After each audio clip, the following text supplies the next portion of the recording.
মুখ্যমন্ত্রী শুভেন্দু অধিকারী আশ্বাস দেওয়ার কয়েক ঘন্টার মধ্যে গ্রেপ্তার হল তামান্না খুনের দুই অভিযুক্ত সাব্বির শেখ, জেরুল শেখ। এই দুই অভিযুক্তের গ্রেপ্তারিতে খুশি তামান্নার মা সাবিনা ইয়াসমিন শেখ। তিনি বলেন, আমি আগেও বলেছি, আবারও বলছি, অপরাধীরা চোখের সামনেই ছিলেন, পুলিশ তাদের বারবার গোপন করছিল। তামান্নার মা সাবিনা অভিযোগের আঙুল তুলেছেন তৃণমূল কংগ্রেসের দিকে। তিনি বলেন, তৃণমূল কংগ্রেসের প্রশাসন অপরাধীদের আড়াল করে রেখেছিল। মুখ্যমন্ত্রী আমাকে আশ্বাস দিয়েছিলেন, কিন্তু এত তাড়াতাড়ি সিদ্ধান্ত নেওয়া হবে তা ভাবিনি। গতকাল রাতেই দুই অভিযুক্তকে খুঁজতে মুর্শিদাবাদে তাদের গোপন ডেরায় যায় কালীগঞ্জ থানার পুলিশ। সেখান থেকেই দুজনকে গ্রেপ্তার করে নিয়ে আসা হয় কালীগঞ্জে। 2025-এ কালীগঞ্জ উপনির্বাচনে তৃণমূলের জয়ের পর বিজয় উল্লাস থেকে একটি বোমা এসে পড়ে। সেই বোমার আঘাতে মৃত্যু হয় 6 বছরের ছোট্ট তামান্নার। তারপর থেকেই মেয়ের মৃত্যুর বিচারের দাবিতে এদিক ওদিক ছুটে বেরিয়েছেন তামান্নার মা সাবিনা। এবার তিনি কালীগঞ্জ বিধানসভা কেন্দ্র থেকে সিপিআইএম এর প্রার্থীও হয়েছিলেন, জিততে পারেননি, কিন্তু মেয়ের বিচারের দাবিতে লড়াই ছড়েননি। গতকালই ডোমকলের বিধায়ক মুস্তাফিজুর রহমান রানা ও বাম নেত্রী মীনাক্ষী মুখোপাধ্যায়ের সঙ্গে মুখ্যমন্ত্রী শুভেন্দু অধিকারীর সঙ্গে দেখা করেন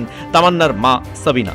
মুখ্যমন্ত্রী শুভেন্দু অধিকারী জোর গলায় বলেছিলেন, তামান্নার হত্যাকারীদের কেউ ছাড় পাবে না। তামান্না ইস্যুতে এবার বিধানসভায় কঠিন প্রশ্নের মুখে পড়তে হয়েছে কালীগঞ্জের তৃণমূল বিধায়ক আলিফা আহমেদকে। বাম দলগুলিও তামান্নার মায়ের লড়াইয়ে তার পাশে থেকেছে সারাক্ষণ। ব্যুরো রিপোর্ট, পূবের কলম ডিজিটাল।